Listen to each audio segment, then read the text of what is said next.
Evangelho segundo o Espiritismo, de Allan Kardec, capítulo 27, Ação da Prece, Transmissão do Pensamento. Antes, peço a você que se inscreva no canal e ative o sino de notificação. A notificação você estará sempre recebendo informação, aviso do YouTube para os novos programas de estudos. Obrigado. Item 9, ação da prece, transmissão do pensamento. A prece é uma invocação. Por ela, nos pomos em relação mental com o ser a que nos dirigimos. Ela pode ter por objeto um pedido, um agradecimento ou um louvor. Podemos orar por nós mesmos ou pelos outros, pelos vivos ou pelos mortos. As preces dirigidas a Deus são ouvidas pelos espíritos encarregados da execução dos seus desígnios. As que são dirigidas aos bons espíritos vão também para Deus. Quando oramos para outros seres e não para Deus, aqueles que servem apenas de intercessores, porque nada pode ser feito sem a vontade de Deus. Portanto, quando fazemos uma prece, essa prece sempre alcança o seu objetivo. Toda prece, toda oração é atendida por Deus. De maneira que a prece é uma transmissão de pensamento. Portanto, como o homem é um ser pensante, ele está a todo momento transmitindo e emitindo pensamentos, como também captando pensamentos, de maneira que tudo que você pensa, no fundo, acaba sendo uma prece, ou seja, uma determinação. Quando oramos para Deus, nós fazemos um pedido ou uma rogativa para nós mesmos, para outros, e assim a oração é sempre atendida, porque a prece dirigida a Deus são ouvidas pelos espíritos encarregados da execução de seus desígnios, e as que são dirigidas aos bons espíritos vão também para Deus. Portanto, você, quando estiver murmurando, está, na verdade, fazendo uma prece, porque está manifestando um pensamento. E todo pensamento se transmite na atmosfera, alcança um determinado objetivo e também fica armazenada dentro da sua própria alma, da sua própria mente, de forma inapagável. E sendo apenas um pensamento que você estiver emitindo ou elaborando, por certo que as vibrações desses pensamentos permanecem na atmosfera, juntando-se com outros pensamentos semelhantes ou iguais, formando uma poderosa força de manifestação.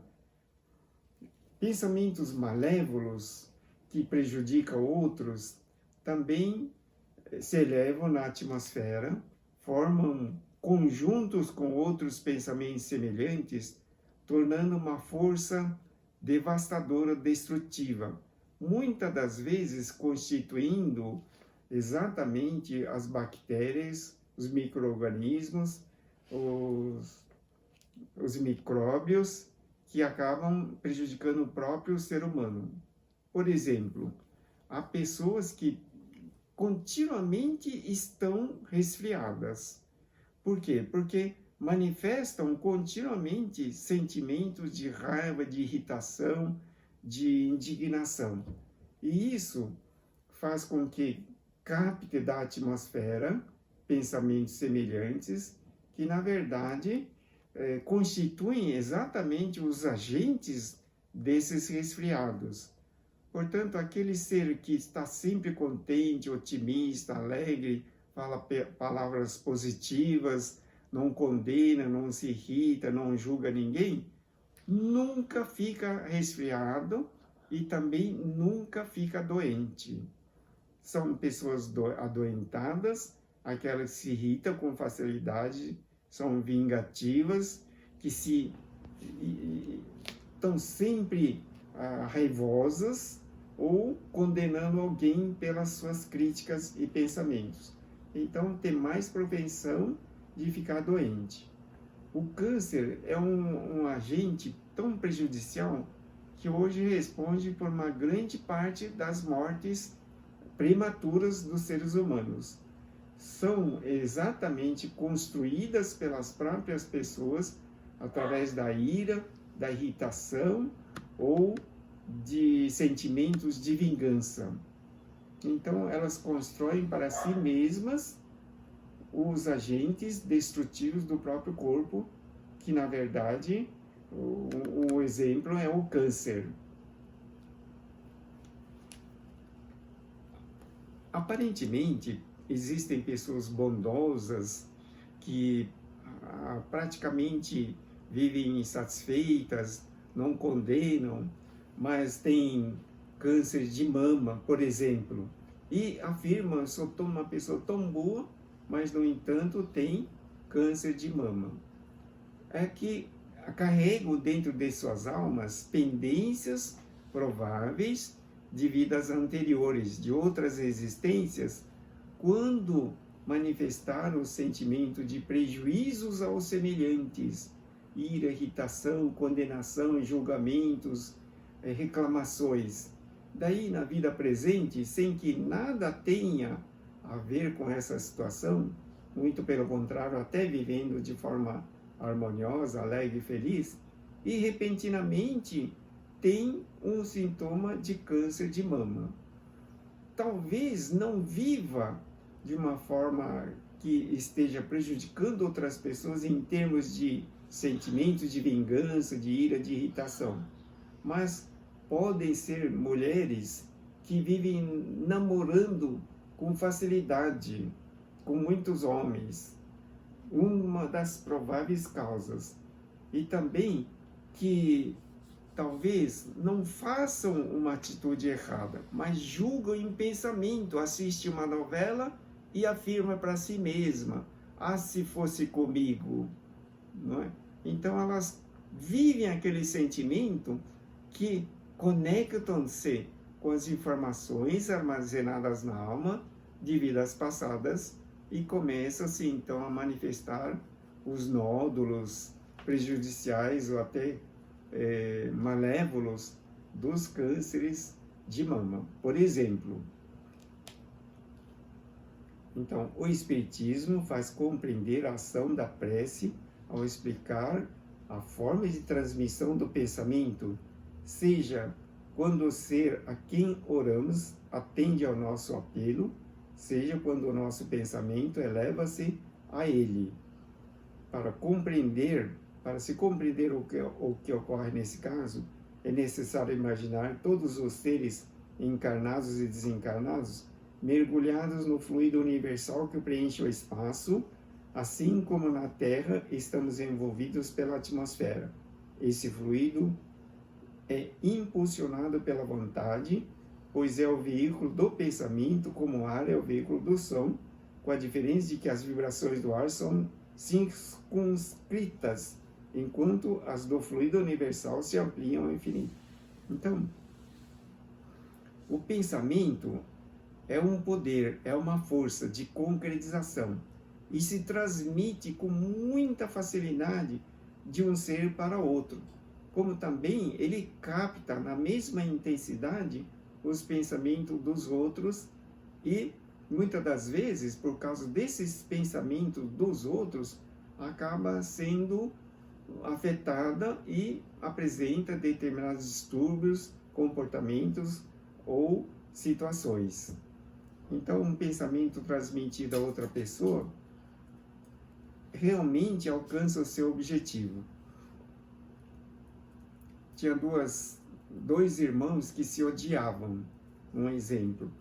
Então, uma irmã e um irmão, dois seres que se odiavam da mesma família. Ela emitia constantemente pensamentos de maldição para o irmão, visando fazer com que ele fosse infeliz. De fato, ele vivia de forma muito infeliz, porque não conseguia prosperar, tudo que ele fazia não dava certo, as crianças dele estavam sempre adoentadas, havia constantes conflitos na família, a esposa também vivia adoentada. Num determinado momento, passados uns 12 anos, ela resolve parar com essa situação e confessa para ele que durante 12 anos ela manteve um pensamento malévolo contra ele. Eles se abraçaram, se perdoaram e decidiram a viver uma vida boa, alegre e feliz. Quando ela se retirou, ele pensou: então era você que me prejudicava todo esse tempo? Você vai ver. E começou a emitir idênticos sentimentos de revolta, de maldição, de pensamentos malévolos contra a irmã. A irmã, realmente, captando essas vibrações negativas, apresentava constantes distúrbios corporais e físicos. Ela acabou sendo tão prejudicada que precisava usar muletas para andar, de tanto que ela estava mal. Né? Então, veja, ela começou a ter problemas de prosperidade, de progresso, de dinheiro, quando sempre viveram bem. Começaram a ter desavenças com o marido, que é um marido muito bonzinho. Então, veja, pensamentos recíprocos de maldição, um prejudicando o outro. Né? Por isso que Jesus ensinou: se você descobrir que alguém tem alguma coisa contra você, deixe a oferta no altar e vá primeiro se reconciliar. Porque a sua oração, se você tiver alguém contra você e você contra alguém, a sua oração nunca vai ser atendida. Então você precisa primeiro se reconciliar, harmonizar-se, para que sua oração seja atendida. É por isso que casais que brigam, que têm desavenças, que um condena o outro, um critica o outro, um vê o defeito do outro, raramente consegue prosperar. E quando prospera, logo entra em decadência. Se não entra em decadência, alguém fica doente. Então sempre vai ter uma falta de alguma coisa em função dessa desarmonia que ocorre dentro do lar. Então veja como o pensamento é alguma coisa que tem grande poder de concretização. Ele se transmite e concretiza. Lembre-se que Deus construiu o mundo de acordo com os testamentos através do pensamento. Ele disse e afirmou em pensamento: haja luz. E se fez a luz. Então, tudo que temos na vida é construído pelo pensamento. Portanto, tente pensar de forma positiva, alegre, mesmo que o outro esteja errando, não tem importância nenhuma. Saiba escutar direitinho tudo que os outros estiverem falando. Fale palavras de sabedoria, de amor, de compreensão, de entendimento, para não criar nenhuma situação. Lembre-se, o homem é um ser pensante. Talvez você fale alguma coisa, ele capte o que você falou de uma forma distorcida, não revele a insatisfação no momento, mas vai ficar maquinando mentalmente depois, transmitindo para você uma força malévola. Não é necessário que se fale, é o pensamento que é a coisa importante. E não é o pensamento que você está falando, transmitindo, mas é aquele pensamento que você fica maquinando interiormente. Enquanto você está ouvindo alguma coisa, você está maquinando um pensamento, você está elaborando um pensamento interno. Esse pensamento interno é que fica gravado com mais intensidade dentro da sua mente, o que nós costumeiramente conhecemos como mente subconsciente ou alma. Então, dentro do nosso conceito de vida, tenhamos bons pensamentos, boas palavras. Tudo que você gostaria de construir na sua vida, faça através de boas palavras. Tudo que você elaborar na sua vida é feito através de palavras e pensamentos. Só que as palavras também são pensamentos, e os pensamentos transformam-se em palavras. Portanto, a energia da corrente está na razão direta da energia do pensamento e da vontade.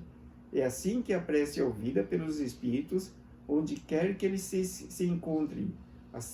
Assim que os espíritos se comunicam entre si, que nos transmitem as suas inspirações e que as relações se estabelecem à distância entre os próprios encarnados. Então, veja que onde quer que você esteja, o seu pensamento é captado, é percebido pelos espíritos que têm capacidade e também para os espíritos que estão próximos de você. Então, você é uma pessoa extremamente bem conhecida dos espíritos, que eles escutam o seu pensamento e percebem qualquer tipo de pensamento que você tiver, eles estão ouvindo e escutando. Não é? E o seu pensamento, ele pode ser captado por um espírito superior que esteja a uma distância muito longa. Ele consegue captar o que você pensa e te acompanha integralmente.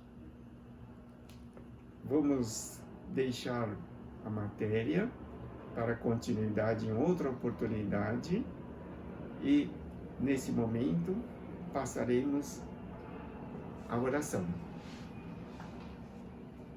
Concentre-se, acalme sua mente, lembre-se que a concentração num objetivo, num pensamento, é que faz com que ele tenha maior poder de concretização, apesar que todos os pensamentos são concretizados. Então, eleve seu pensamento ao Jesus com bastante convicção e fé. Senhor, neste momento da oração, elevamos nosso pensamento ao Senhor Jesus, que sempre nos atende e nos orienta, fazendo com que tenhamos sabedoria e amor para o entendimento de todas as coisas. Estamos neste momento empenhados na construção de um mundo melhor, de uma vida mais feliz, cheia de alegria, saúde e vitalidade. Desejamos progredir nos nossos objetivos e necessitamos constantemente de sabedoria e amor, iluminando as nossas decisões e os nossos caminhos.